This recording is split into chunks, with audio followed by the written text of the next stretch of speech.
So I like to use the Rigor and Relevance rubrics almost as a guideline and essentially ask myself questions by reading it, like, does this lesson fit into where I want it to as far as like developed or well developed. So I think it really comes in handy, especially being a newer teacher, is to make sure I'm getting the lesson where it needs to be.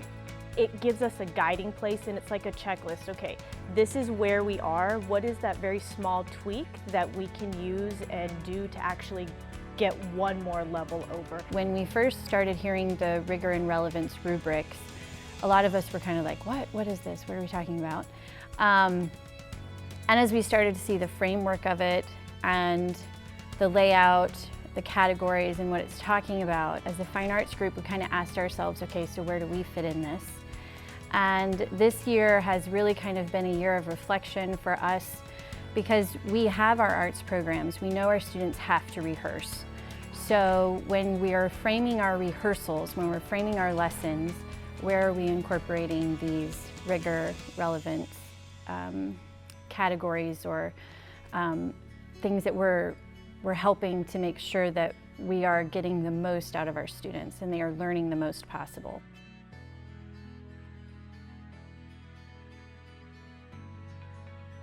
So my thought was, okay, just ask them about this graph. Just ask them to give you any information. That was my warm-up. I had just put one up there and they were gonna do it. And then I looked at the rubric and I was like, this really isn't getting them to think. It's just very factual based. I was gonna post a question that said, what are the characteristics of culture?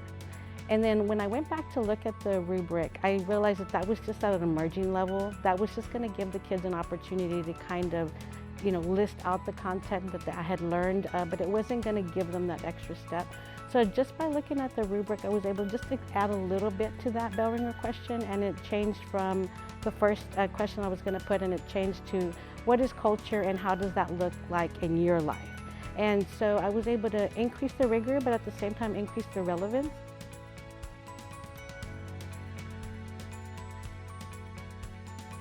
I've noticed that my students have been more mindful of what they're learning because a lot of the things are challenging them to think about what they're learning and why they're learning it. I think it's important, the tools that we've learned from the rubrics to kind of share with the students that it's okay to be in that productive struggle. It's okay to be a work in progress. In fact, it's a great place to be. They're being challenged to justify opinions that they have and connections that they make and things like that, and that gives me an opportunity to see what they're thinking and either keep them going, give them some enrichment or encouragement, or take a few moments to redirect if they've got misconceptions. In terms of how my students have been impacted by this rubric, they've just been more willing to have conversations academically, because in middle school they love to get off topic, but it's very easy with the prompting questions and allowing them to discuss whatever the topic is. It's also impacted like classroom management. They just want to talk more and they're willing to have more conversations, because middle school kids don't like to raise their hand and come ask you a question in front of everybody, but if they know I'm going to come to them, they're more willing to ask and take that risk. It has impacted student learning by putting them more in charge. They're running the show per se. And since I've required that they're performing for a public and that there is a level of rigor that I want them to achieve and I'm demanding that they achieve, they're doing it. Even the students that said, man, I hate this class, why am I in here, and I'm not gonna do that. They're having a blast. They're enjoying it, they're engaged, they're asking me, what do I need to do? And they're excited that someone is holding them to that level of rigor, that yes, you can do this, you will do it, and you're gonna do it wonderfully. And they've risen to that. They collaborated with a Socratic seminar.